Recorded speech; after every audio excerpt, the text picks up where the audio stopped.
presentation. So the members of presentation were Htar, and Thazin. So the topic of our presentation is assessment for science. This presentation we have choose here for science subject,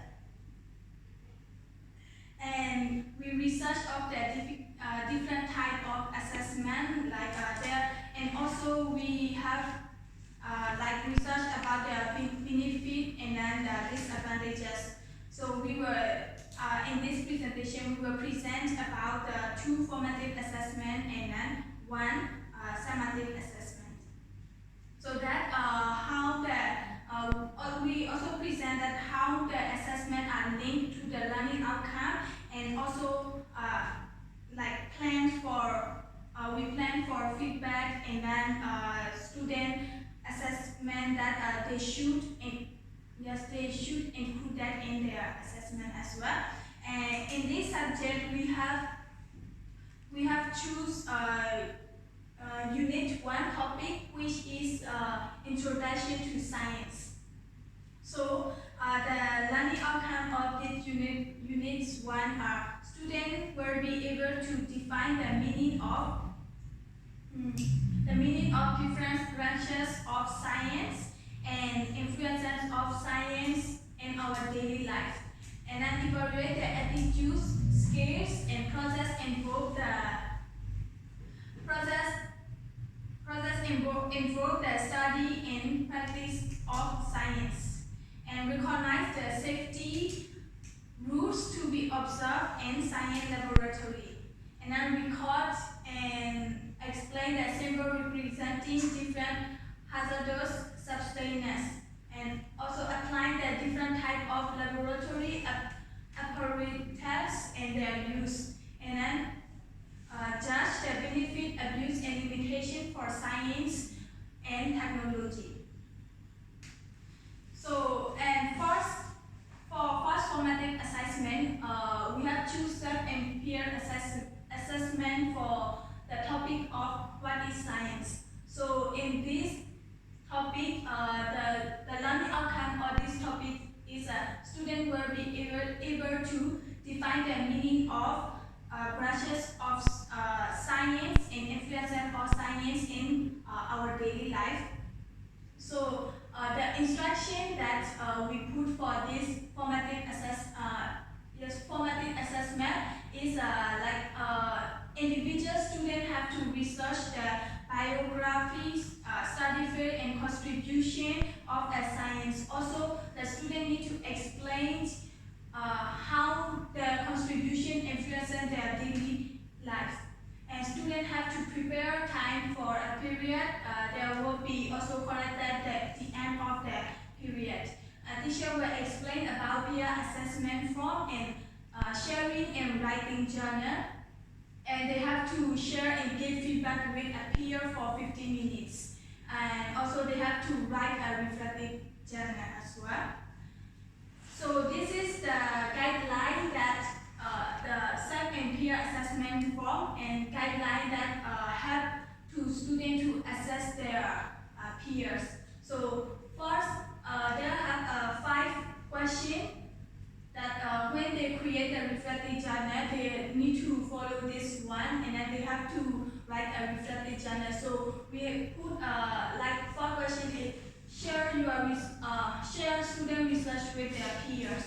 So they have to share that what they found, and then their own. And then the second one is what was the things that they need to think their friend did the past his or her research, and then what were the things that their peer needed to improve, and also the things that the most important things that they had learned from their peers. So also the last one is they have to describe the influence of science in their peer research. They have to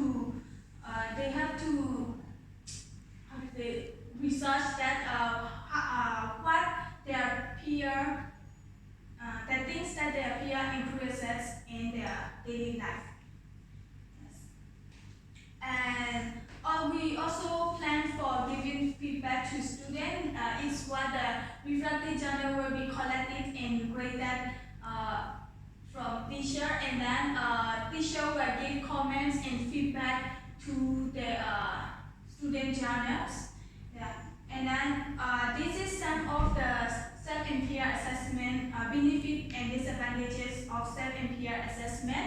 The first is a student will be increase their responsibility and autonomy, and then they can students it can help reduce free rider. It means like in this presentation, this assessment will help students to like not to, when they have a responsibility, they need to do this assessment. So they don't have a time to like doing other things. So they have to do what the teacher asks to them. So this is their own responsibility. So they have to take their own responsibility. So that's why student can, if this assessment can help reduce free rider.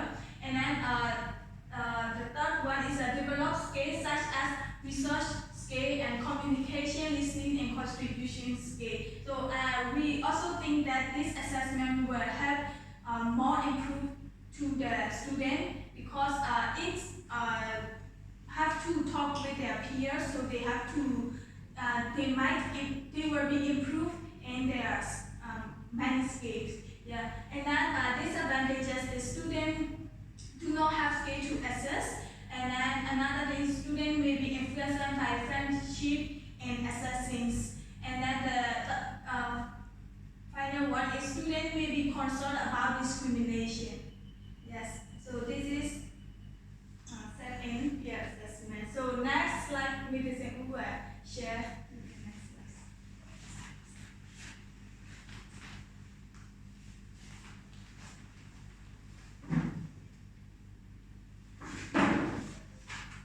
So this is the second formative assessment that we are going to use, which is rubric. So before students are going to make a rubric, they will learn about the safety rule in the laboratory. So after students learn about the safety laboratory room, students will be able to recognize the safety rules to be observed in the science laboratory. Here is the instruction that students need to follow. First, teacher will give the checklist, or teacher will explain the checklist. So, but I will give a detail about the checklist in the following slide.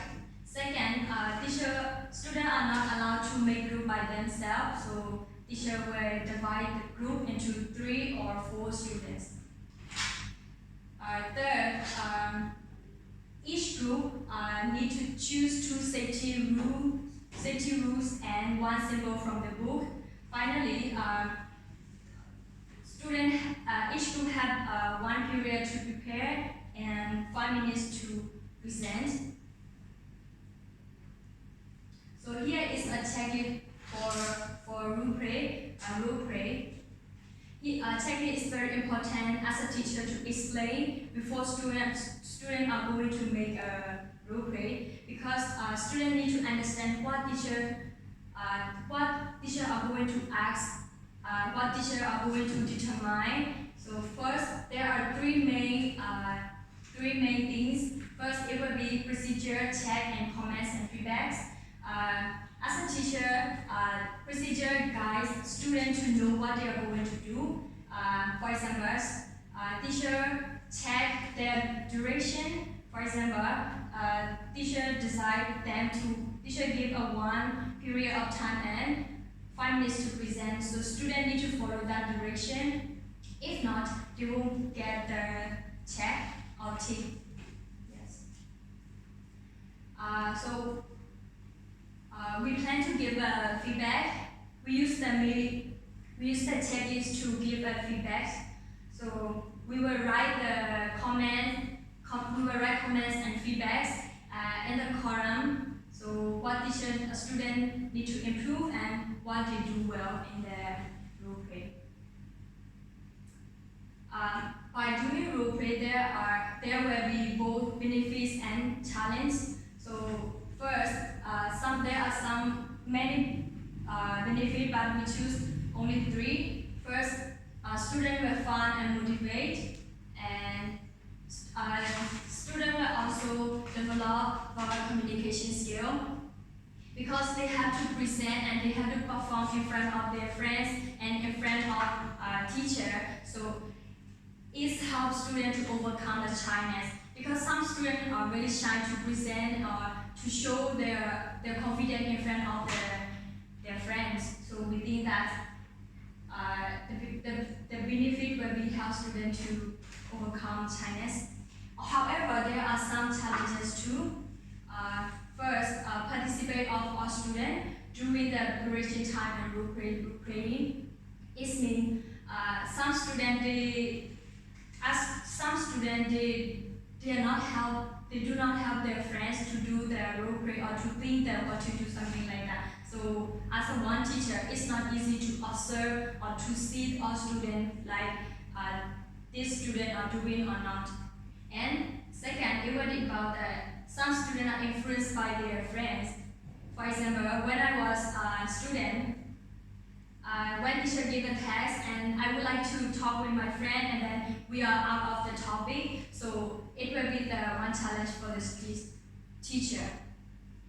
The final one is comments are not reliable. It means like there are only one teacher that to observe and 30 students are in a class. So as a teacher, like really need to focus on the comment and really need to be very reliable. So by doing role plays and comments will not be reliable. So this only will continue the next Saturday assessment.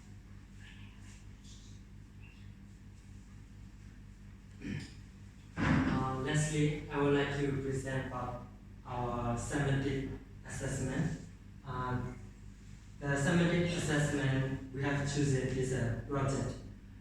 Before presenting, I would like to share that we do a lot of semantic assessment, like 4 times in a year when I was a student also. But we have only like tests.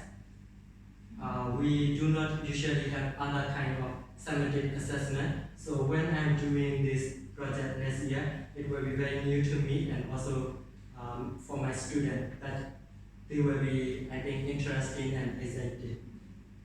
So this semantic assessment is focused on the whole unit 1, Introduction to Science. It has unit 1.1 to 1.6. Here are the learning outcomes. Students will be able to define the meaning of different branches of science and influence of science in their daily life. And then they will be evaluate the attitude, skill, and process involved in the study and practice of science.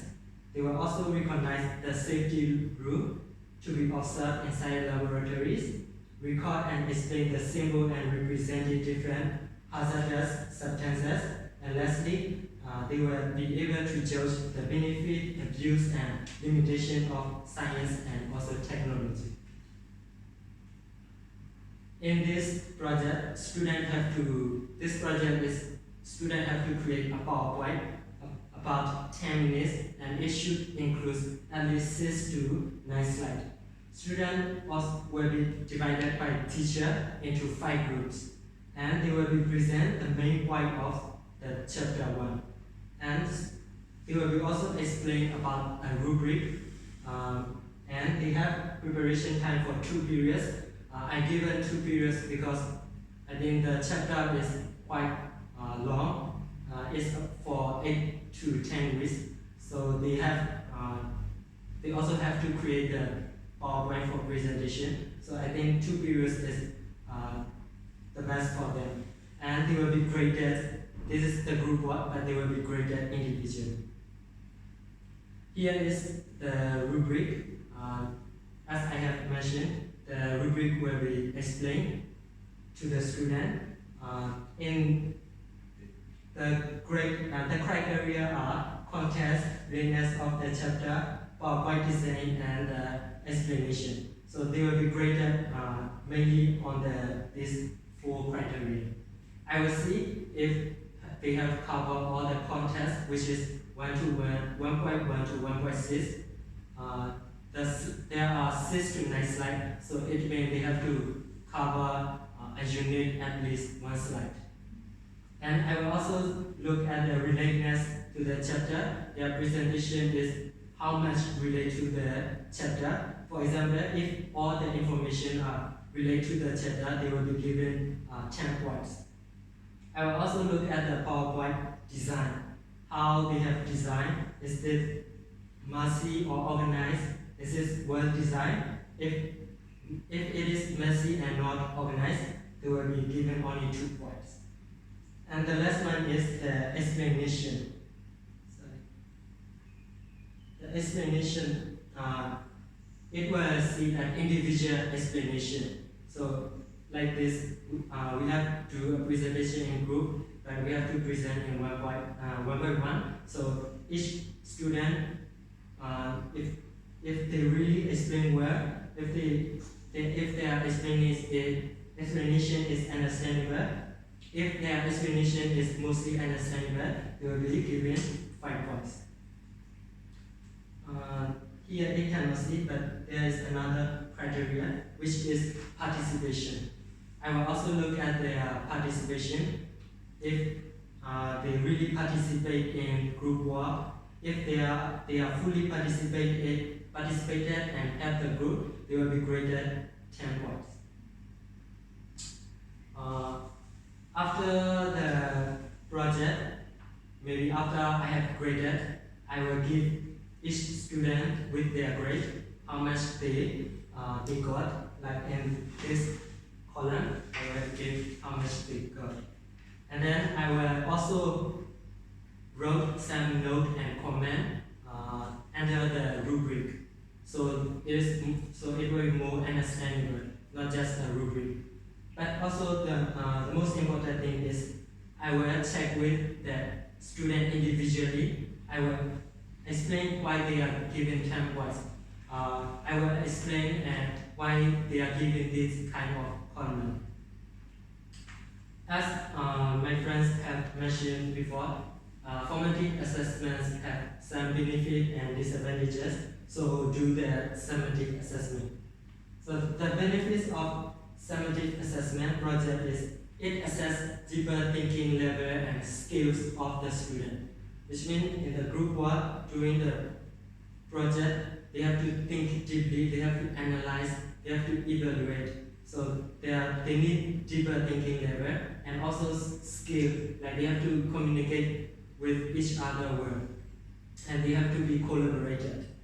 Another benefit is the projects are flexible than most of other assessment, which means when I'm doing the project with my student, I can see during the period what is not working for most of my students, so I can change. It's flexible, and then it determines the actual knowledge. When someone is presenting, they really have to understand it. So they cannot show off. So the presentation will determine the actual knowledge of students. On the other hand, the disadvantages are it is difficult to ensure the learning outcome are demonstrated. I have mentioned before, there are at least 7 learning outcomes. So which project is covering many learning outcomes. So it's difficult to determine if all the outcomes are demonstrated. And it is difficult to know each student participation and efforts, because we are giving grade by looking at their presentation mostly.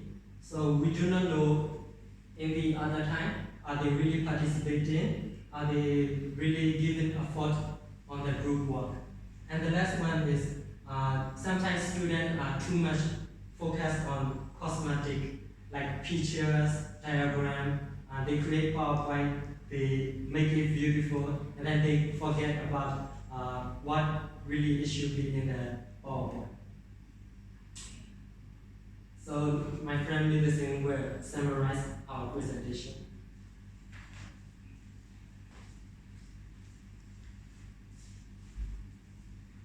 This is the last slide that is I will give a short summary of what we have just presented.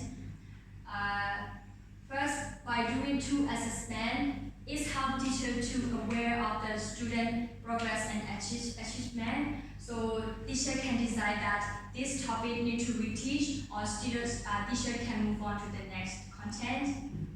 Secondly, the summative assessment provide teacher to reflect on the learning outcomes. For example, like how many percent of the student achieved the learning outcomes. Likewise, by doing different kind of assessment, student will improve the skill in terms of communication, researching, participation, and organizing. They will also develop their confidence. For this reason, as a teacher, we think that teachers need to use the different kinds of the assessment in their teaching.